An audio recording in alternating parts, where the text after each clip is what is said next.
Here's more wrestling news for January 22nd, 2026. Your headlines for this afternoon include LA Knight blamed for mistake that wasn't entirely his, fans explode.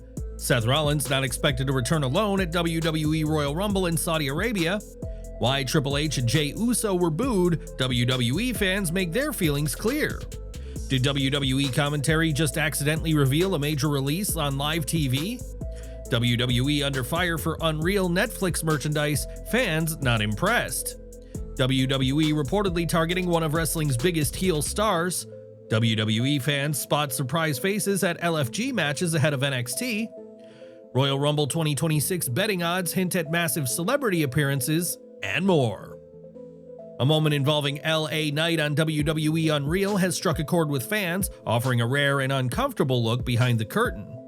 In one of the new episodes, LA Knight is shown being reprimanded by Triple H over the finish of the Money in the Bank ladder match. According to the segment, the ending didn't unfold as originally planned, falling short of the bigger, more impactful moment WWE had envisioned. While the situation was clearly the result of multiple moving parts and not something that could be fairly pinned on one performer, Knight was the only person shown being directly confronted.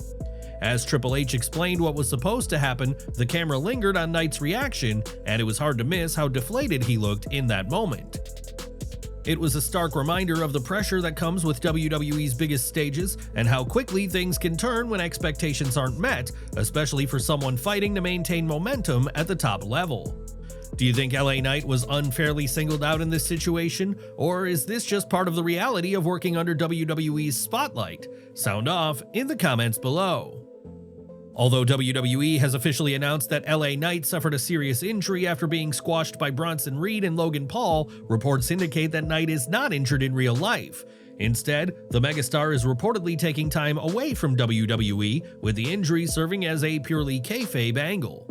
Another wrestler who was betrayed and attacked by the Vision is Seth Rollins. The former leader of the group is expected to transition into a babyface role, especially as the Paul Heyman-led faction continues on a villainous path.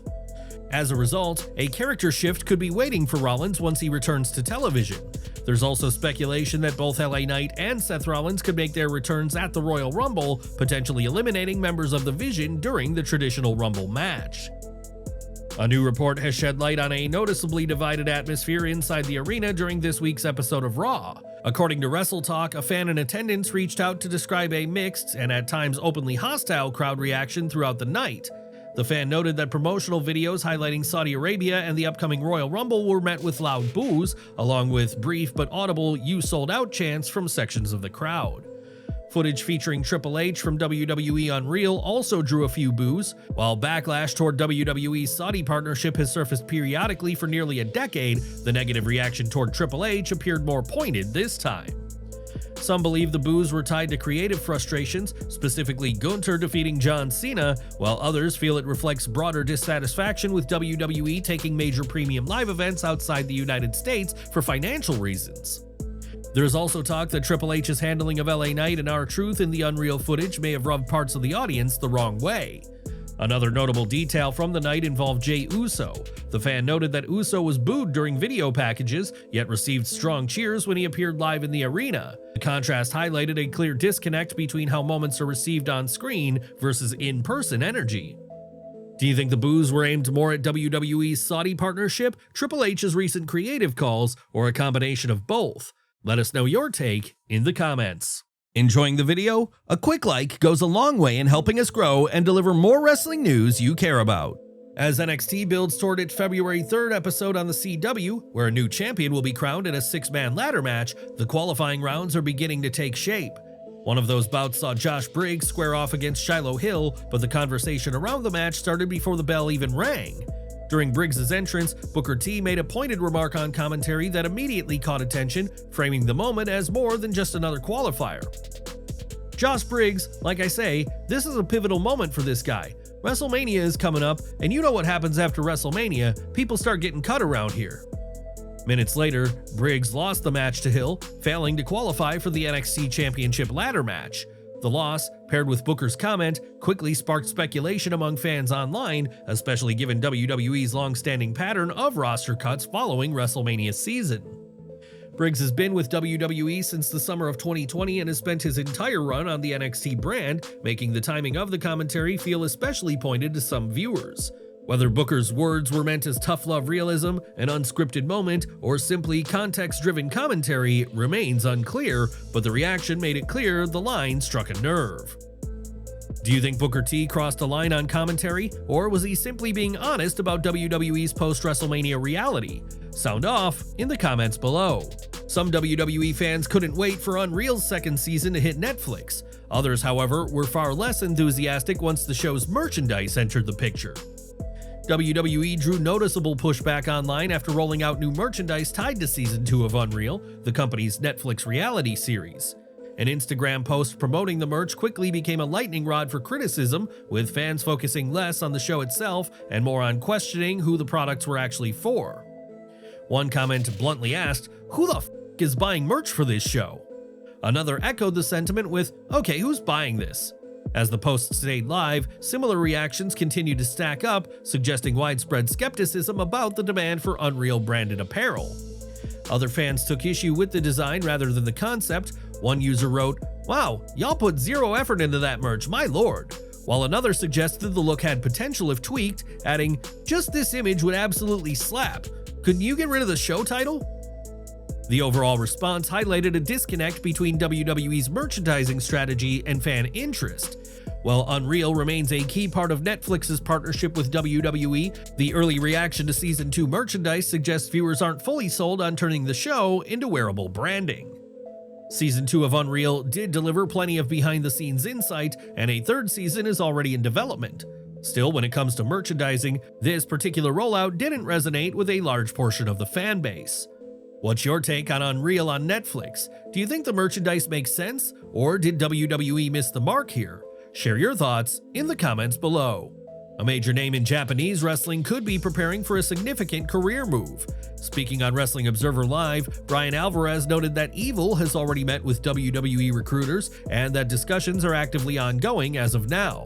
While no deal has been finalized, the meeting confirms that WWE's interest is real and that talks have progressed past the rumor stage. Evil has been one of New Japan Pro Wrestling's most prominent heel figures in recent years, and his possible departure would mark a major shift for both sides. At this stage, nothing has been confirmed regarding Evil's contractual status or timeline. If a deal with WWE were to materialize, a surprise appearance in the Royal Rumble would be a logical introduction, but that would depend on whether he is free of his New Japan Pro Wrestling commitments in time. For now, Evil's future remains unresolved, but the speculation alone has already turned heads across the industry. Do you think Evil would be a strong fit in WWE? And if he does make the jump, how would you debut him? Royal Rumble surprise, or a slower, more deliberate introduction? Sound off in the comments. Before WWE NXT went live on the CW on January 20th, WWE quietly taped 2 surprise matches for its developmental series WWE LFG, and the names involved didn't go unnoticed. One match featured Nikita Lyons, who made her return to in-ring action by picking up a win over Xena Sterling. In the other bout, Apollo Crews defeated Elijah Holyfield, the son of boxing legend Evander Holyfield. The involvement of Lyons and Crews is notable, as neither has been formally announced as part of WWE LFG's next season. However, their appearances fit a familiar pattern. In previous installments, WWE has used established talent as guest competitors or featured performers to help elevate the developmental environment and add credibility to the series. As of now, WWE has not confirmed when the next season of WWE LFG will premiere. That said, with matches already being taped ahead of live television, signs point to an official announcement coming sooner rather than later. What do you think about WWE featuring Apollo Crews and Nikita Lyons on WWE LFG? And which other names would you like to see involved in the series? Share your thoughts in the comments below. The 2026 Royal Rumble in Saudi Arabia could include more than just returning superstars, as betting markets are already floating several celebrity names as potential surprise entrants. According to odds published by DualBits Predicts, YouTube personality iShowSpeed currently holds the highest implied probability, listed at 30.77%. Behind him are Jake Paul and Bad Bunny, tied at 13.33%, both of whom have prior WWE involvement and in-ring experience. The odds list also features several other high-profile names with varying levels of WWE association. KSI sits at 11.11%, followed by Cal Sinat at 9.09% and Conor McGregor at 8.33%.